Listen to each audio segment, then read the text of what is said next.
Shalom. Siapa yang percaya mujizat masih tetap terjadi? Belum semua. Siapa percaya mujizat itu masih tetap terjadi? Kalau tidak ada mujizat, saudara, pagi ini saya tidak mungkin ada di ruangan ini. Mulai bulan 11 2010 sampai bulan 3 2011, saya dalam keadaan lumpuh 5 bulan. Saya didorong kursi roda. Secara manusia, saya cuma katakan, why? Mengapa Tuhan? Mengapa? Apa seperti ini akhir hidup Pendeta Henokh Kusuma? Tolong Anda perhatikan baik-baik loh. Dan kalau hari ini saya bisa hadir, mimpi itu menjadi kenyataan. Kalau saya ditolong, ibu ditolong, saudara pasti yang pagi ini akan juga ditolong Tuhan. Siapa yang percaya mujizat itu masih tetap terjadi? Kita buka Alkitab kita di dalam Ibrani pasal yang kedua. Kita baca satu ayat yang keempat. Terima kasih Pak Gembala, Ibu, seluruh diaken diakonis di tempat ini yang memberikan kesempatan pagi ini saya ada di tengah-tengah keluarga besar Bethany Indonesia di kota Philadelphia. Saya percaya gereja ini akan diberkati Tuhan. Saya percaya Amerika penuh dengan kemuliaan Allah. Saya percaya saudara yang hadir pagi ini semuanya diberkati. Siapa yang setuju katakan amin. Kita buka satu ayat di dalam Ibrani pasal yang kedua. Kita baca satu ayat yang keempat. Saya akan bacakan dengan Anda sekalian. Kita ucapkan sama-sama dengan hitungan 1, 2, 3. 1, 2, 3. Allah meneguhkan kesaksian mereka oleh tanda-tanda dan mujizat-mujizat dan oleh berbagai-bagai pernyataan, kekuasaan, dan karena Roh Kudus yang dibagi-bagikannya menurut kehendaknya. Berbagailah orang yang telah mendengar firman Tuhan, menyimpan firman Tuhan di dalam hatinya, dan lebih berbahagia orang yang setia melakukan kebenaran firman Tuhan di dalam seluruh aspek kehidupannya. Sampai setuju katakan amin.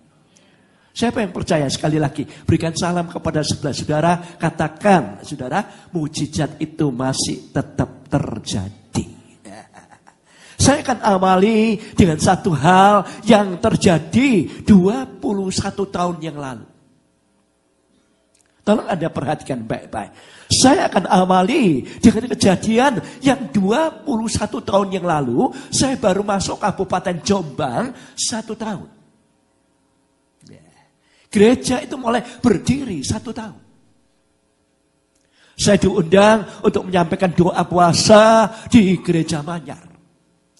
Nah, yang undang saya seorang suhu, dan dia bergaul karib pada waktu dia jadi suhu 150 setan.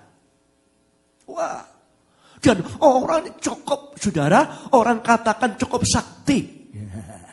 Nah, suatu hari Allah yang kita sembah itu Allah yang ajaib. Allah yang bisa membuat yang tidak mungkin jadi mungkin. Siapa yang setuju katakan amin. Orang yang ditangkap Tuhan. Dan akhirnya jadi anak Tuhan, jadi pendeta. Namanya Pendeta Eliezer almarhum. Pagi itu dia telepon saya, Pak Pendeta, Pastor Henokh. Bisa apa enggak melayani di Manyar doa puasa hari Kamis jam 10 sampai jam 12. Saya katakan oke, siap. Saya singkat cerita, di sana saya sampaikan tentang kisah pasal 12. Tentang Petrus di dalam penjara, karena ibu-ibu di luar penjara itu berdoa untuk hamba Tuhan ini. Akhirnya Petrus lewat dari kawalan tentara Romawi sampai di depan pintu, ya, di mana-mana ibu itu berdoa. Saya cuma katakan, siapa dari antara Anda siang hari ini ingin ditolong? Kalau Petrus ditolong, Anda juga akan ditolong. Pada waktu saya antarkan, mereka maju semua. Ada seorang bapak yang tinggi besar, saudara. Dari awal dia berdiri sampai akhir, dia tidak ngomong apa, nangis. Saya doakan satu-satu bla bla bla bla bla bla. Singkat cerita, akhirnya saya katakan sama bapak itu, sudah selesai semuanya. Teman-teman Anda kembali ke bangku. Dia kata enggak. Saya tidak mau kembali. Bapak sudah saya doakan, saya katakan. Dan kebaktian ini belum usai. Nanti setelah doa berkat, saya berkati, saya akan doakan Anda. Oke, dia baru mau kembali. Kebaktian itu selesai, saya tutup dengan doa berkat, saya dekati orang ini. Saya tidak kenal. Ini orang Surabaya, saya orang Jombang. 80 km dari kota itu. Saya cuma tanya, apa yang saya bisa bagikan untuk Anda, apa yang Anda alami. Dia katakan, istri saya hamil yang ketiga.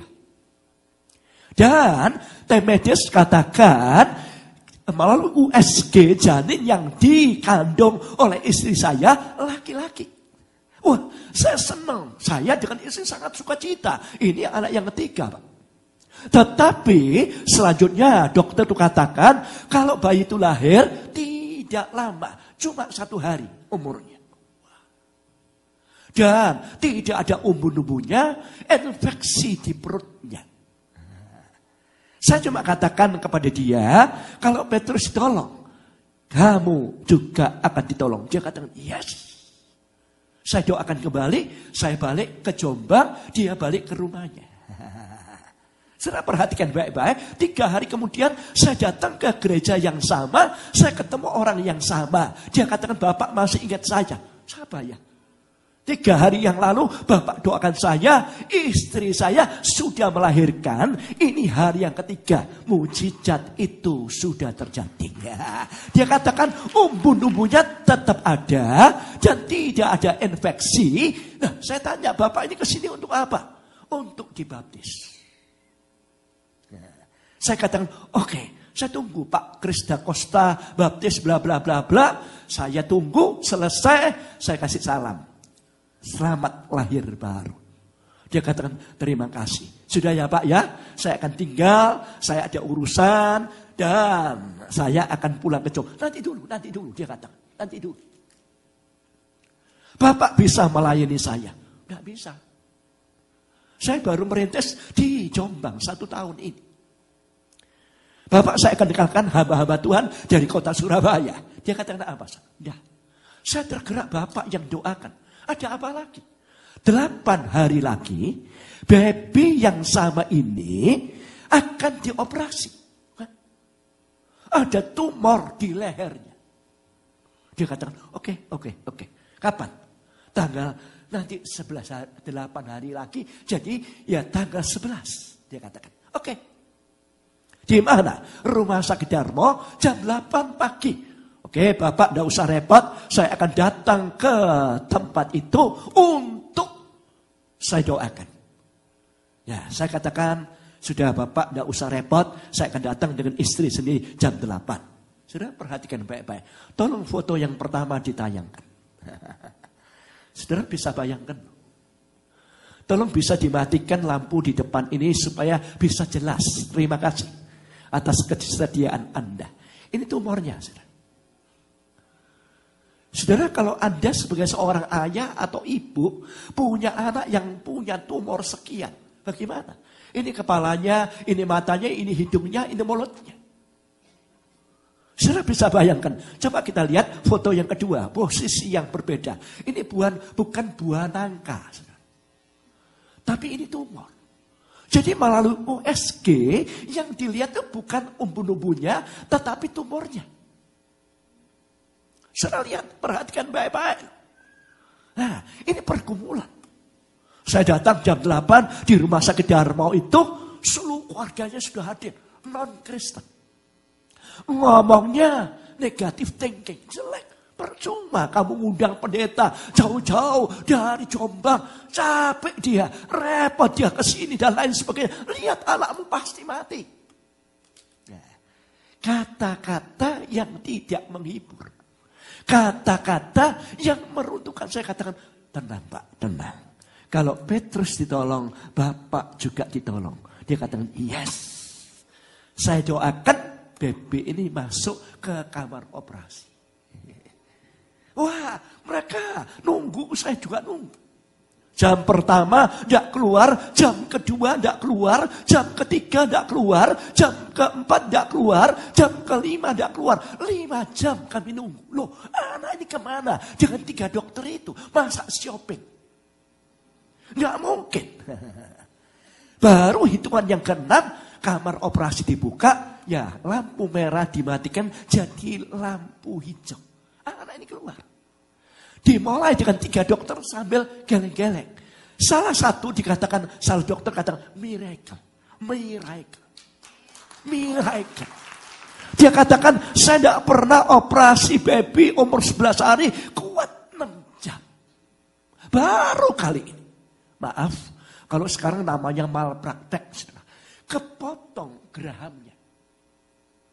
Dan dibuat simposium ilmu kedokteran gigi, tidak mungkin baby ini bisa ngunyah, tidak mungkin baby ini bisa makan, tidak mungkin berumur panjang.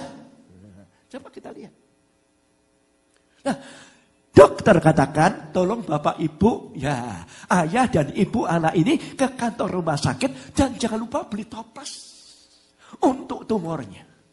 Saya coba katakan baik. Antara rumah sakit Darmo dengan Sinar Bintoro dekat. Saya katakan beli yang besar. Ternyata tumornya, saudara, itu beratnya 1 kilo. Sudah bisa bayangkan loh. Usianya masih 11 hari, tumornya 1 kilo penuh. Toples itu penuh. Nah, coba kita lihat. Saya katakan terima kasih Tuhan. Gunung yang pertama kita sudah daki dengan Yesus dan kita sudah jadi pemenang. Saya pulang mencoba. 3 hari kemudian usia 14 hari. Ada satu telepon kepada saya dari HP. Sudah bisa bayangkan ibu tidak ngomong apa, nangis. Dia kata tenang bu, tenang. Saya tidak dengar. Yang saya dengar cuma tangisan Anda. Tenang dulu. Apa sih? Apa berita yang Anda sampaikan? Pak. Anak saya kasih nama Abraham. Dia katakan apa? Abraham dalam keadaan kritis. Sore nanti tim dokter katakan jam 4 meninggal. Hah? Wah. Saya cuma katakan, wow. Ada apa lagi? Dan dia dimasukkan di inkubator. Dikasih oksigen infus. Saya katakan tenang bu. Cepat bapak kesini. Cepat bapak di mana? Saya di Jombang. Tidak bisa. Nanti malam ada Jombang blessing. Jombang diberkati doa malam. Saya tidak bisa meninggalkan kebaktian itu. Nanti saya doakan. Tolong minta izin sama tim medis, perawat untuk baby itu dikeluarkan dari inkubator. Tolong digendong. Tapi bukan tak gendong kemana-mana. Untuk apa? Didoakan. Dia katakan sudah Pak, sudah. Ayo kita angkat tangan. Saya angkat tangan di Jombang. Dia angkat tangan di rumah sakit Darmo di Surabaya 80 km. Saya cuma katakan tanganmu tidak kurang panjang untuk menjamah. Dan telingamu tidak kurang tajam untuk mendengar. Yesaya pasal 59 ayat yang pertama. Saya mau ngomong doa. Saya akan buat sesuatu terobosan breakthrough. Tapi Tuhan kata berhenti hambaku. Saya kata, iya. Ada apa Pak? Belum doa kok berhenti. Sebentar. Tuhan mau nyampaikan pesan. Ada kebencian yang sangat. Di dalam hati ibu ini. Sudah puluhan tahun. Saya coba katakan, saudara, tidak semua orang ditegur itu mau bisa menerima. Bahasa Perancisnya ada orang ngeyel, mentengkelek karena tidak sembarangan. Kecuali orang itu dengan kerendahan hati. Kalau sombong tidak bisa. Saya cuma katakan, Bu, kepingin Abraham itu tetap sehat. Iya.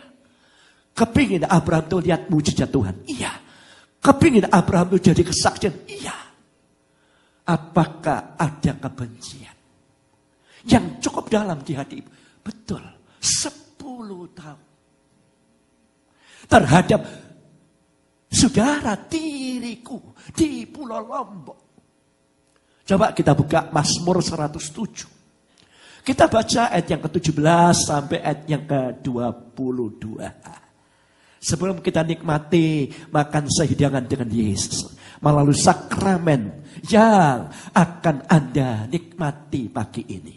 Saya akan bacakan ayat yang ke-17. Ada orang-orang menjadi sakit oleh sebab kelakuan mereka yang berdosa dan disiksa oleh sebab kesalahan-kesalahan mereka. Ayat yang ke-18 kita baca sama-sama. Mereka muak terhadap segala makanan dan mereka sudah sampai pada pintu gerbang maut. Tidak ada harapan lagi. No hope. Ya, sudah perhatikan baik-baik. Tapi saya beritahu, kita punya Allah yang ahlinya buat mujizat. Berikan kemuliaan untuk Allah kita. Ayat yang ke-19 dikatakan, maka berseru-serulah mereka kepada Tuhan dalam kesesakan mereka, diselamatkannya mereka dari kecemasan mereka. Ayat yang ke-20 kita baca sama-sama, disampaikan firman-Nya dan disembuhkannya mereka, diluputkan mereka dari liang kubur. Kematian musnah diganti dengan kehidupan. Berikan kemuliaan Tuhan kita. Haleluya. Ayat yang ke-21. Kita lihat, saudara, saya akan bacakan. Biarlah mereka bersyukur kepada Tuhan karena kasih setianya. Karena perbuatan-perbuatan yang ajaib terhadap anak-anak manusia. Ayat yang ke-22. Kita baca sama-sama. Biarlah mereka mempersembahkan korban syukur dan menceritakan pekerjaannya dengan sorak-sorai. Saya tanya cuma, ibu mau lihat mujizat Tuhan untuk Abraham? Ya. Tolong tutup telepon ini cepat. Hubungi di mana saudara tirimu itu ada. Mengampuni. Seperti Pak Lukas dikatakan, gembala Anda. Meskipun bom itu bunuh diri meledak. Tetapi ada satu ketekatan dari seorang hamba Tuhan. Dan jemaatnya mereka tetap mengampuni. Berikan kemuliaan Tuhan kita. Apa yang terjadi? Tolong Anda perhatikan baik-baik. Iya Pak. Iya Pak. Saya lakukan. Berapa menit kemudian saya ditelepon kembali. Sudah selesai. Saya sudah minta ampun.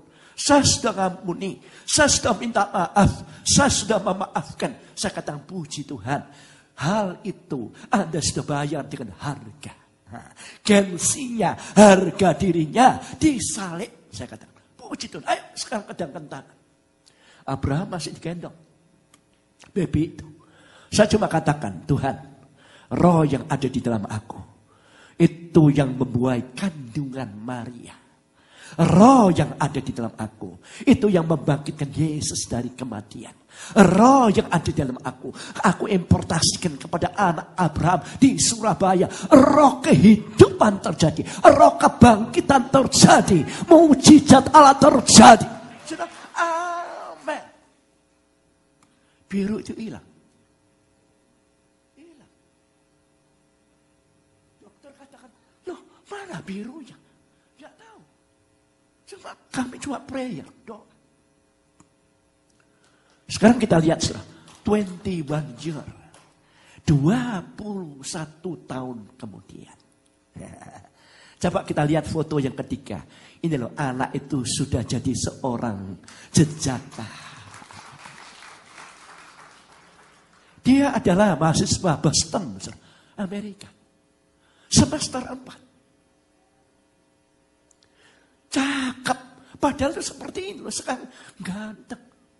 Lebih gede dari ayahnya. Dan menjadi kesaksian. Dan melalui anak ini 150 orang. Ya, keluarga ayahnya, keluarga ibunya, teman ayahnya, teman ibunya, semuanya dibaptis. Dan bukan itu, di Pulau Lombok ada satu gereja didirikan melalui anak ini. Hari ini saya beritahu, saya percaya Philadelphia akan penuh dengan kemuliaan Allah. Coba kita lihat, kita tidak main-main. Ini 21 tahun yang lalu. Sekarang 21 tahun kemudian. Apakah mujizat itu masih tetap terjadi? Orang yang sama, saya lihat seperti itu. Sekarang tumor itu sendiri ada di dalam tubuh saya. Wah. Halo. Loh kok diam semua? Halo. Saya singkat cerita, saudara. karena waktunya yang terbatas. Bulan 2 sampai bulan 10, saya kena seperti flu, saudara. Ya, akhirnya bulan 11 saya tetap melayani dan lain sebagainya. Bulan 11 saya KKR di Makassar. Mulai hari Kamis, Jumat, Sabtu, Minggu 8 kali kebaktian. Hari Senin rekaman untuk CD saudara TVRI Indonesia 2 kaset. Hari Selasa saya baru pulang. Kondisi saya menurun, tidak bisa makan apa-apa. Ya. Tapi saya bersyukur saya bisa menyelesaikan khotbah itu dari mulai Kamis sampai hari Senin. Saya dijemput oleh istri saya hari Selasa dari Bandara Juanda menuju Kabupaten Jombang. Tidak ada apa-apa. Sehat. Ya. Bulan 11 akhir. Saya dalam keadaan koma. Masuk rumah sakit. Medis tidak tahu. Ini penyakit apa ini? Pastor ini penyakit apa? Tidak tahu. Sehat lagi. Koma lagi. Masuk lagi yang kedua. Oh, saya kaget sobat. Istri saya berteriak. Putri saya berteriak. Menantu saya berteriak. 15 ibu-ibu pendoa. Siapa hati berteriak. Yesus jangan diambil. Nah, saya lihat. Loh itu kok itu saya. Nah ini saya di sini. Ini apa ini? Saya tidak tahu. Kalau saya mati suri 30 menit. Loh, itu jenazah saya. Itu tubuh saya. Nah, ini apa? Saya bingung. Saya kan tidak punya pengalaman seperti ini. Loh, jadi saya mati. Semua alat-alat medis dilepas. Kain putih ditutup. Wah, bingung. Singkat cerita, saya dibawa oleh 2 malaikat itu. Dengan kata-kata jangan berkata apapun juga. Cuma lihat. Cuma lihat. Singkat cerita saya dibawa ke neraka. Tuhan. Saya kata, ada tangan yang mengangkat me, tolong. Ternyata yang minta tolong teman saya pendeta. Loh, kok ngudi neraka? Dan saya lihat ada majelis gereja, ada pelayan Tuhan, ada guru sekolah minggu, ada orang Kristen, dan banyak yang lain. Ngeri, tapi tidak boleh ngomong apa, cuma lihat saja.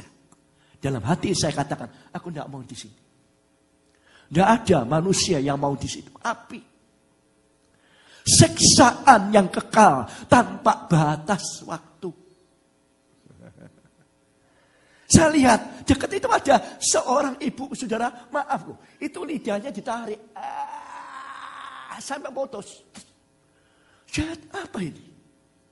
Malaikat sebelah saya katakan itu suka ngomelan dan marahan. Oh, sebentar lagi tumbuh lagi, ditarik lagi. Dia katakan tolong. Saya tidak bisa nolong.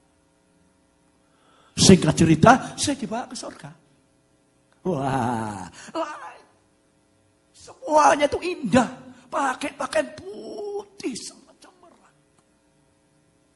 Nah, saya juga lihat pendeta. Saya lihat majelis gereja. Saya lihat guru sekolah minggu dan orang-orang Kristen yang lain. Dan yang lain. Nah, saya cuma katakan dalam hati. Aku kepingin di sini. Tidak ada orang yang tidak mau kepingin di sorga. Saya kepingin di situ. Ada suara yang lembut. Belum waktunya. Kamu harus kembali. Saya kata, enggak. Aku kepingin di sini. Sudah capek hidup ini. Saya katakan begitu. Tidak. Tugasmu belum selesai. No. Ada tangan yang kuat. Yang dorong saya. Pada waktu didorong, saudara. Saya itu sudah di kamar. Ya, rumah sakit itu kembali. Saya katakan, sekejap kayak kilat. Loh, saya konsisten lagi. Masuk. Ada suara yang saudara cukup keras. Masuk, saya didorong. Masuk. Saya buka, saudara. Kain putih. Semuanya bingung. Saudara. Wah, pastor hidup lagi. Dia pikir saya setan, saudara. Istri saya, menantu saya, putri saya, pendoa saya katakan terima kasih Tuhan, terima kasih. Allah Ta'ala dipasang lagi. Dan Demetrius itu katakan apa kepada istri saya dan putri saya? Cepat, kami tidak bisa nangani. Ini penyakit apa ini? Jangan sampai yang ketiga kali. Kami tidak bisa nangani lagi. Minimal Surabaya, maksimal Singapura, dan ya Penang dan Cina dan negara lain. Saya telepon ambulan dari rumah sakit Adi Usada di Surabaya. Karena di Kabupaten Jombang, ambulannya itu tidak ada full AC. Semua full AB, angin bropos. Dan tidak ada oksigennya. Saya butuh oksigen. Ya, datang. Ambulan itu datang, singkat cerita, saya diturunkan dari lantai 2 ke lantai dasar. Tinggal saya, istri, dan 2 orang perawat dan seorang mantri yang duduk bersama dengan kami. Nah, saya akan sharing kepada istri saya pengalaman yang sekejap mata itu. Nah, saya tidak peduli suster ini orang agama apa, perawat itu agama apa, tidak tahu. Saya tidak tahu, saya sharing kepada istri saya. Mereka bertiga termanggu-manggu, terheran-heran. Dengar kesaksian sehingga tidak sadar ambulan ini mulai berangkat dari Kabupaten Jombang sampai 80 km. Sampai ambulan itu di halaman rumah sakit Adi Usada. Baru mereka berdua TMDs ini ngomong apa? Wah, dia kata ada apa? Oksigennya lupa masa. Loh, saudara bisa bayangkan. Loh, ini mujizat terjadi.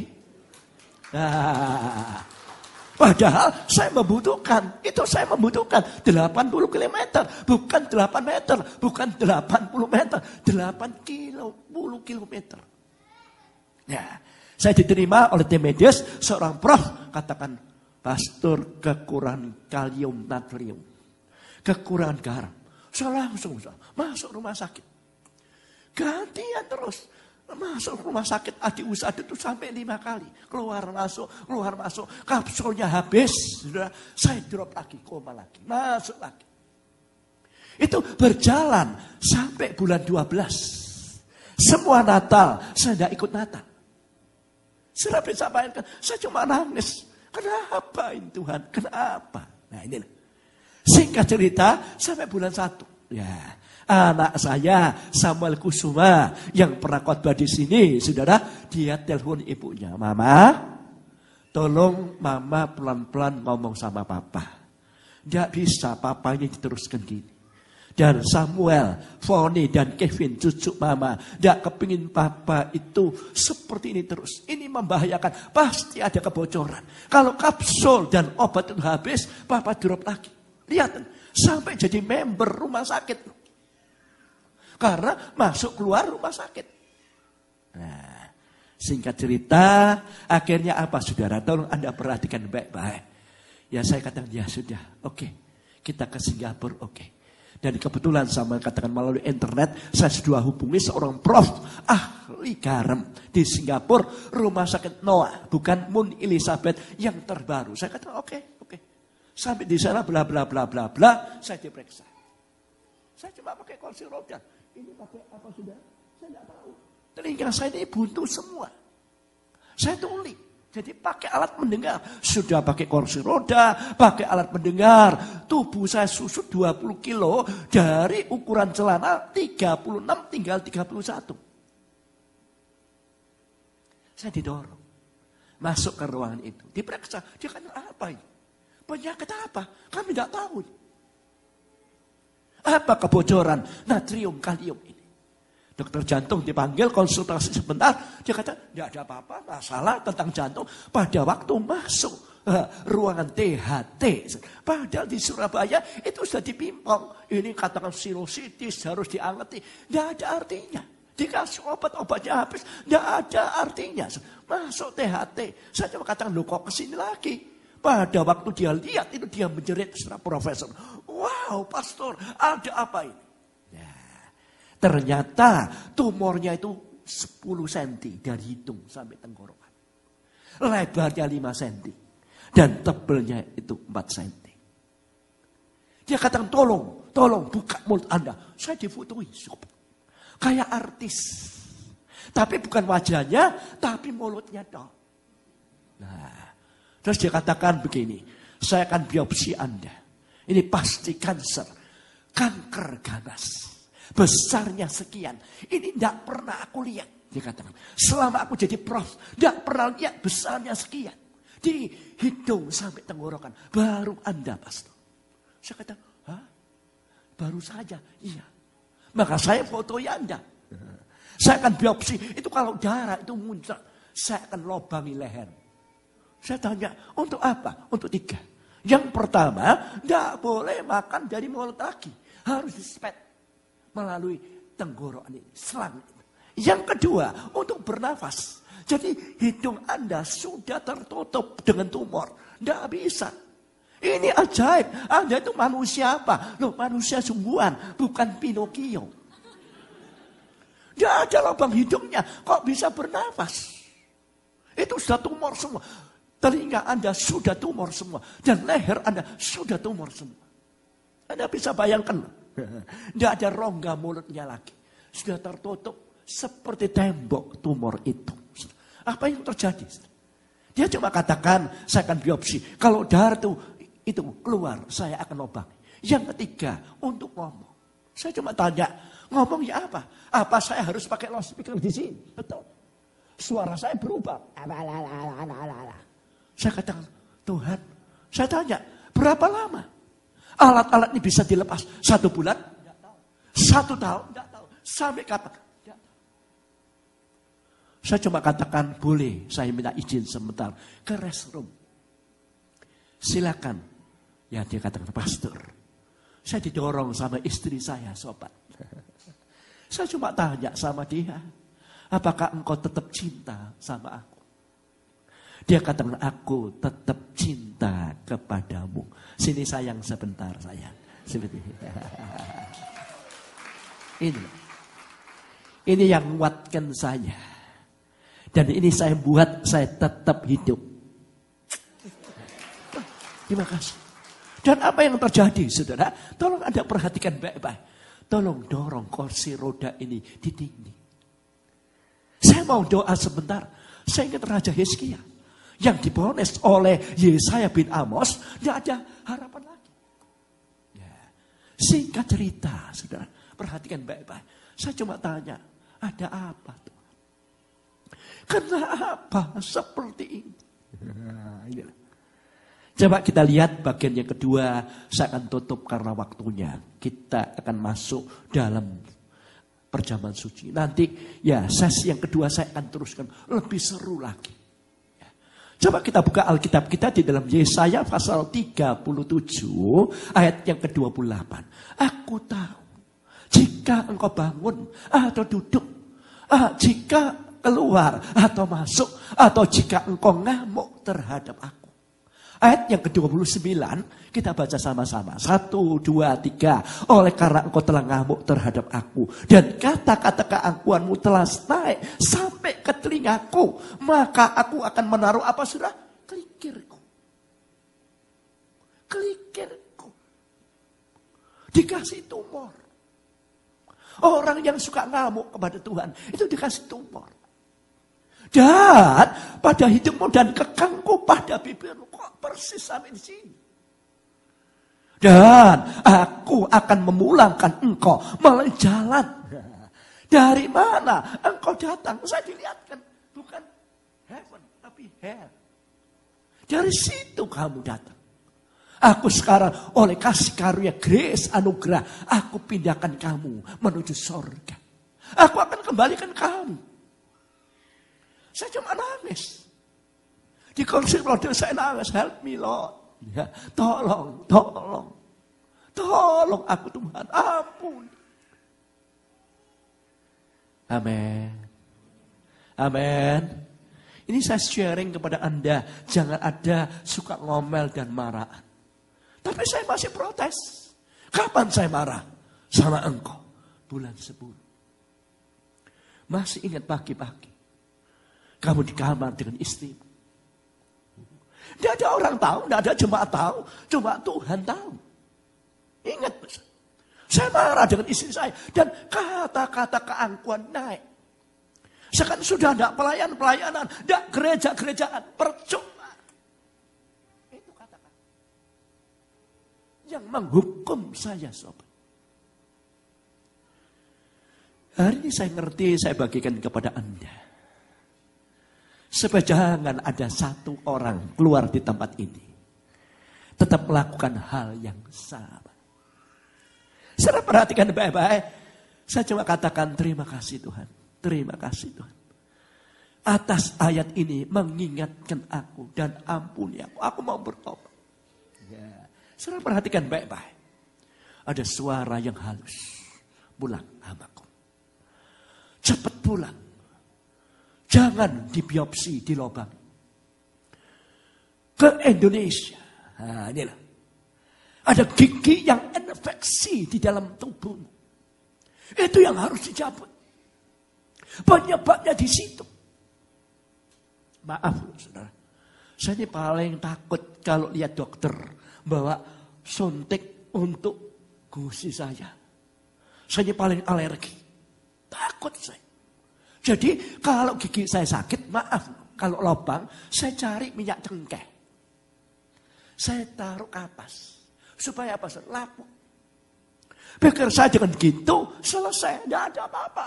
Tapi akarnya itu membusuk di dalam itu. Itu puluhan tahun. Ya, itu yang menjadikan macam-macam. Orang kena jantung, kena macam-macam. Syaraf dan lain sebagainya. Nah, saya seperti ini. Saya katakan terima kasih Tuhan. Terima kasih atas pernyataan ini.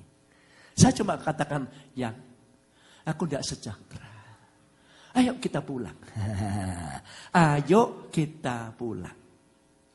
Ke Indonesia. Ya oke. Kalau kamu tidak sejahtera, oke. Kita pulang saja. Dia SMS anaknya. Wah, Prof dengan Prof argumentasi. Dia katakan apa? Bagaimana pastor itu? Kami siapkan ruangan biopsi dan kamar rumah sakit kami akan masukkan. Sebentar Prof, anak saya katakan. Papa itu orangnya lurus. Kalau iya, ya iya. Kalau enggak, ya enggak.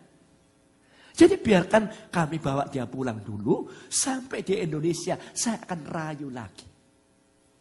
Kalau mau, saya akan bawa ke sini. Oke Prof, saya akan tunggu berita Anda. Saya dibawa pulang. Saudara perhatikan baik-baik. Singkat cerita, tanggal 14 bulan 1. Saya datang. Ya sudah dari situ sudah waduh. Rumah sakit kanker, rumah sakit tumor. Itu mimpong saja. Ada katakan tim medisnya sedang cuti, alatnya tidak lengkap dan lain sebagainya. Karena usia, karena seperti ini dia katakan langka. Sebentar mau, setelah itu dia mimpong lagi. Dibawa ke rumah sakit yang lain. Ada seorang prof. Tapi dia katakan sama anak saya, tidak bisa. Saya terlalu sibuk. Bagaimana saya akan alihkan kepada anak buah saya, dokter THT di Adi Husada. Samuel ngomong sama ayahnya, ibunya dan saya, oh profesor ini pinter, tidak berani Pak. Tidak apa-apa, aku sejahtera. Kalau ditangani di Surabaya. Karena banyak orang yang doakan. Dan terima kasih atas doa-doa kalian yang sudah mendoakan saya bulan-bulan itu. Berikan kemuliaan Tuhan kita. Tuhan akan memberkati Pak Gembala, Ibu dan lain sebagainya. Dan singkat cerita, saya dibiopsi. Saudara tahu, dokter yang nangani itu bingung. Dia katakan, loh buntu semua. Bapak kok bisa? Ini miracle, mujizat. Saya katakan, ada apa lagi? Kok sama dengan Singapura? Dan dia katakan kepada istri saya, putri saya, menantu saya, tolong Anda keluar. Kami akan kerjain. Nanti lihat televisi, layar kaca saja, ditayangkan di situ. Ada kamera yang akan membuat semua ini. Saya coba lihat. Saya di endoskopi. Tolong fotonya yang bulat, ya foto yang keempat. Nah, tolong Anda perhatikan baik. Ini tolong dimatikan sebentar. Ini endoskopi saya. Ini tumor. Tambah lama tambah membesar.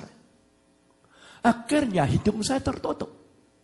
Nggak ada lubang sama sekali. Dua-dua. Seperti ini. Dia kaget. Ini tanggal berapa sudah? Ini bisa dibesarkan tanggal 14 bulan 1 Januari 2011. Nah, semua ini ada datanya, RMI-nya, hasil lab-nya dan lain sebagainya. Saya tidak sudah jual obat, tapi ini fakta. Saya hari ini saya terima mujizat. Ini karena Yesus itu luar biasa. Betul. Dan apa yang terjadi? Saya tanya, yang dibiopsi di mana? Di hidung. Loh, tapi Anda dokter, Anda kok Parkinson, dia gini sudah. Kenapa? Nah kalau digunting saudara hidung saya, itu tangannya gini, nanti luka semua hidung saya. Lubangnya kecil. Iya, saya takut pastor. Prayer. Jadi saya KKR di ruangan biopsi. Doa.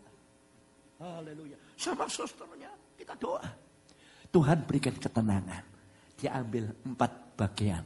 Sekarang kita lihat foto yang hijau. Ini bukan KFC, saudara, chicken. Ini tumor saya.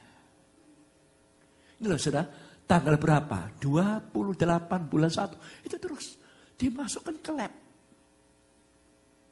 Dia katakan apa saudara? Setelah diambil di biopsi, dia katakan tidak ada setetes darah. Padahal orang jabut gigi itu harus keluar darah. Ini tidak ada darahnya. Ini apa ini? Ini manusia. Loh manusia semua, bukan Pinocchio. Saya katakan, dan apa yang terjadi singkat cerita, saudara, perhatikan baik-baik. Dia katakan apa? Ini mujizat. Dibawa ke lab. Tumornya jinak. Sampai apa, saudara? Profesor tuh saya bawa datanya semua, enggak percaya. Saya dibiopsi lagi, masuk rumah sakit lagi. Dibiopsi lagi yang kedua, dari tenggorokan. Dia juga minta doa, tidak ada darah. Dia kata, masuk lab lagi. Nah, saudara bisa bayangkan loh, 2 kali dibiopsi, 2 kali lab, hasilnya tetap sama, tumor jinak. Nah, sekarang dia tidak bisa nangani. Harus cari dokter beda tumor. Nah, dia konsultasi seorang prof yang non-Kristen.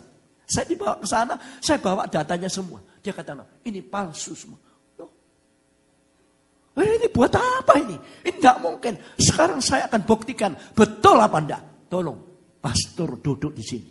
Saya akan biopsi. Loh, enggak di rumah sakit. Enggak, saya ahli bedah. Langsung dipotong. Gerak, 4 bagian. Itu yang ketiga kali saya dibiopsi. Dia tidak percaya.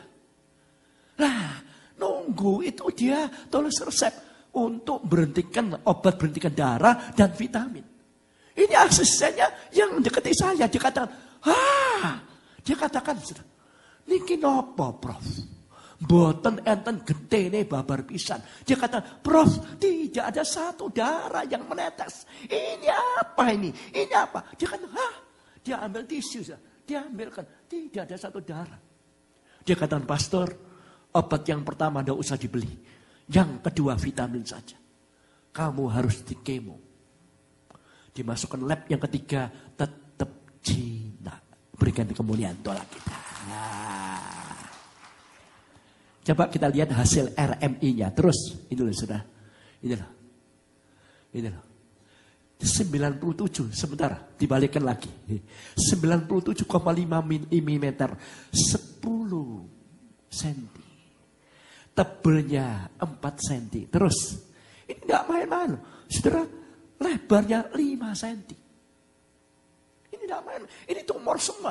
Ditutup, rongga mulut itu udah ada.